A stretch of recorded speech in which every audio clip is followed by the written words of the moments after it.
श्री राम। खरदूषण के वध के पश्चात जब शूर्पणखा का बदला पूरा नहीं हुआ तो वह अपने बड़े भाई तथा त्रिलोक अधिपति लंकापति रावण के पास जा पहुंची और न्याय की दुहाई देने लगी।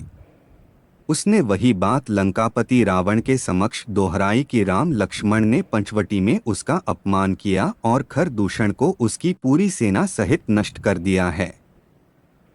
आप जाकर उनसे मेरा बदला लीजिए तथा राम की सुंदर पत्नी सीता को अपहरण करके ले आइए। रावण, जो कि उस समय त्रिलोक विजेता था, इसलिए उसे अपनी शक्तियों पर बहुत अहंकार था।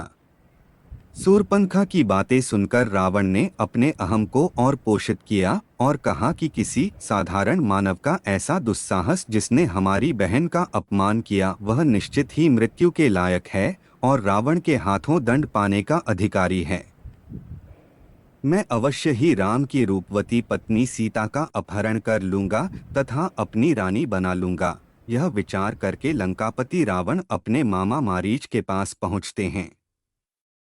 मारीच राक्षसी ताड़का का पुत्र था जो दंडकारण्य वन में श्री राम के हाथों बच निकला था। लंकापति रावण अपने मामा मारीच को राम लक्ष्मण के द्वारा शूर्पणखा का अपमान तथा खरदूषण के वध के बारे में बताता है तथा मारीच से यह भी निवेदन करता है कि वह राम की पत्नी सीता के हरण में उसकी सहायता करें।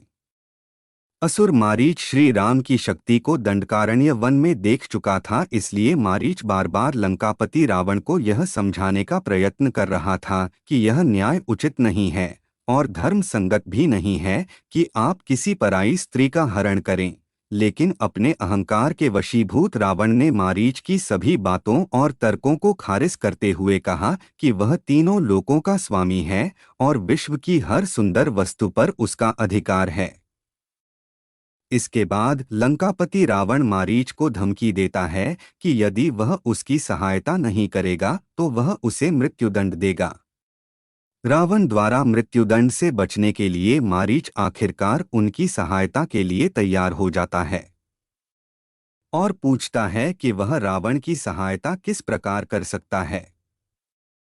तब लंकापति रावण मारीच को कहते हैं कि तुम एक अद्भुत स्वर्ण मृग का रूप धारण करो जिसके सींग सोने के हों तथा जिसकी चमड़ी सुनहरे रंग की हो। ऐसे अद्भुत हिरण को देखकर सीता अवश्य ही उसकी मांग करेगी और राम लक्ष्मण को उसका शिकार करने के लिए बोलेगी।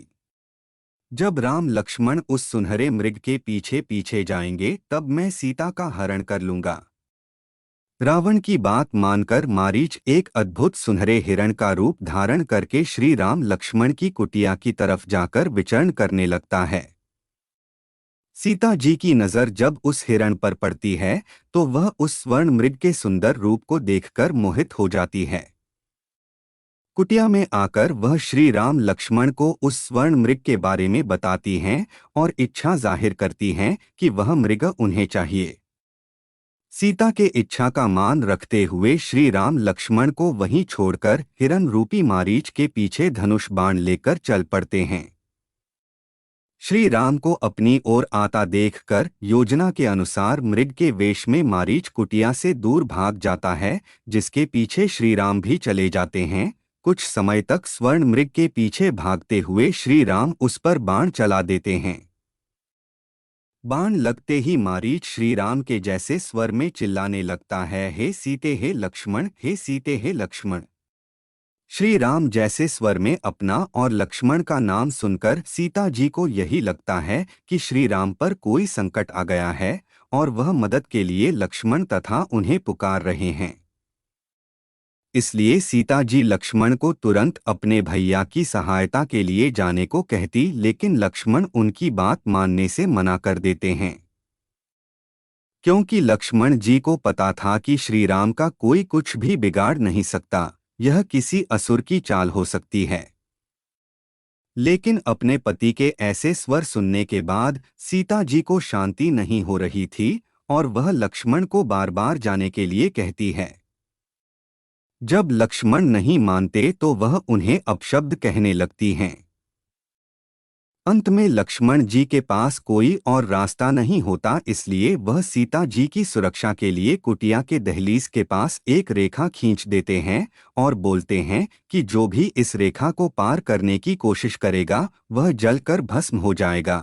अंत में लक्ष्मण जाते जाते माता सीता से कहते हैं कि आप कितनी भी विकट परिस्थिति में इस रेखा को पार नहीं करेंगी और कोई भी असुर, देव या जीव इस लक्ष्मण रेखा को पार नहीं कर पाएगा।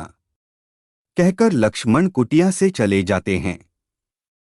लक्ष्मण जी के जाते ही कुटिया के आसपास झाड़ियों में छुपा हुआ रावण बाहर निकलता है और कुटिया के अंदर जाने की कोशिश करता है।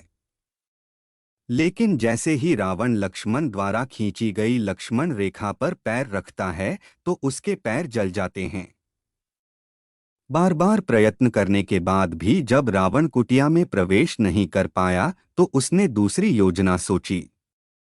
तब रावण एक साधु का वेश धारण करके कुटिया के बाहर अलख जगाता है। कुटिया के बाहर आए किसी साधु की आवाज सुनकर माता सीता कुटिया से बाहर आती है तो देखती हैं एक साधु उनके दरवाजे पर भिक्षा मांग रहा है। भिक्षा लेकर सीता कुटिया से बाहर आती हैं और लक्ष्मण रेखा के पास आकर खड़ी हो जाती और साधु को बोलती है कि वह आकर भिक्षा ले ले क्योंकि वह इस रेखा से बाहर नहीं आ सकती। इस पर साधु के भेष में रावण बोलता है कि तू शायद हमें नहीं जानती हैं, हम परम तपस्वी साधु हैं, यदि तुम बाहर भिक्षा लेकर नहीं आई तो मैं तुम्हारे पति को श्राप दे दूंगा। अपने पति श्री राम को साधु क्रोध के अनिष्ट से बचाने के लिए सीता जी रोते हुए लक्ष्मण रेखा को पार करके साधु के पास चली जाती है। फिर बोलती हैं, मुनिवर कृपया करके मेरे पति को श्राप मत देना, मैं भिक्षा लेकर आ गई हूँ। सीता जी को अपने समीप आया देखकर रावण अपने वास्तविक रूप में आ जाता है और देवी सीता का हरण करके बलपूर्वक अपने पुष्पक विमान में बैठाकर विमान को आकाश में ले जाता है।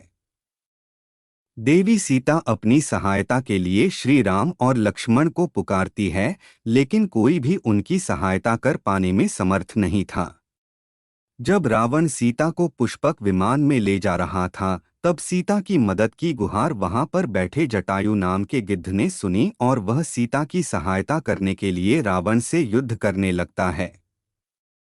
बहुत समय तक रावण से लड़ते हुए रावण अपनी चंद्रहास खड़ग से जटायु का एक पंख काट देता है, जिससे वह लुढ़कता हुआ जमीन पर आकर गिरता है और दर्द से कराहने लगता है।